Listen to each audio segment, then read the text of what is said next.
بلکہ آدمیوں کا عالم یہ ہے کہ حبشہ کی سرزمین پر ایک بادشاہ رہتے تھے. وہ بادشاہ جو تھے اسحمہ، انہوں نے قرآن شریف کو سنا. وہ عیسائی بادشاہ قرآن شریف کو سنا، اور جب ان کے دربار میں قرآن شریف پڑھا گیا، حضرت جعفر سورہ مریم کی تلاوت فرما رہے تھے، تو بادشاہ اور اس کے ساتھ لوگ قرآن شریف کو سن کر رونے لگے. آنکھوں سے آنسو آ گئے، رونے لگے، اور آنکھوں سے آنسو آ گئے.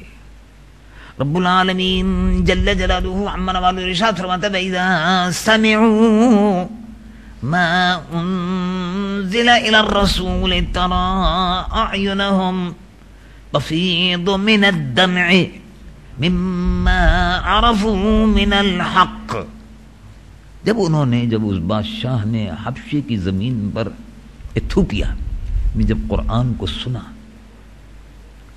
تو قرآن کو سنتا جاتا تھا اور روتا جاتا تھا.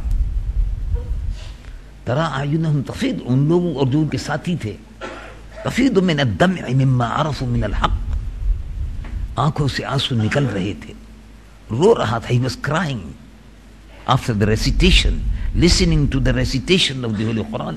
He started crying. Ethiopian ruler, although he was Christian, لیکن جب قرآن پڑھا گیا سن رہا تھا، رو رہا تھا. اور قرآن سننے کے بعد اور رونے کے بعد قرآن مجید فرقان حمید میں آتا ہے، اللہ رب العالمین جل جلالہ عما نوالہ ارشاد فرماتا ہے یقولون ربنا آمنا، اے اللہ، روتے روتے اب انہوں نے کہا اے اللہ، اس قرآن کو ہم نے سنا، اب ہم ایمان لاتے ہیں. تو بادشاہ حبشہ نجاشی مسلمان ہو گیا.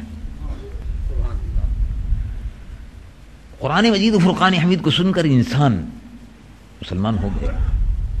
یہ تو انسانوں کا واقعہ ہے.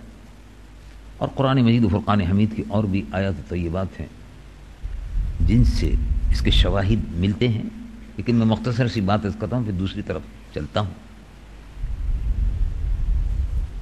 حبشہ کی سرزمین پر اسلام جب اس نے قبول کر لیا تو آپ اس سے اندازہ لگائیں کہ قرآن کی تاثیر کیا ہے. اس کو سن کر عیسائی بادشاہ جب تلاوت ہو رہی تھی تو رو رہا تھا.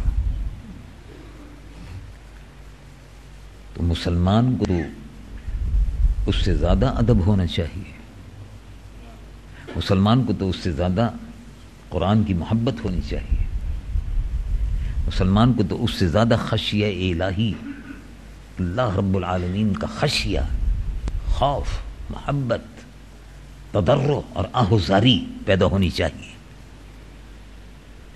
یہ تو تھا انسانوں کا حال. میں نے مختصر واقعہ ذکر کیا، بات تو بڑی طویل ہے. وہ جن، یہ بھی اللہ کی ایک مخلوق ہے. تو کیا رسول اللہ صلی اللہ علیہ وسلم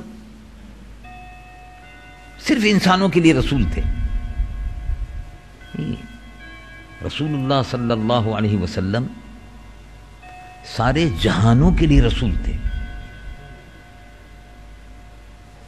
سارے جہانوں کے لیے رسول تھے، تمام انسانوں کے لیے رسول تھے، زمین والوں کے لیے رسول تھے، فرشیوں کے لیے رسول تھے. اور اللہ رب العالمین جل جلالہ عما نوالہ نے ان سے پہلے، اگر کوئی یہ کہے کہ ہم نہیں مانتے تو نہ ماننے کا تو علاج کوئی نہیں ہے، لیکن قرآن میں بہرحال اللہ رب العالمین نے بیان فرمائے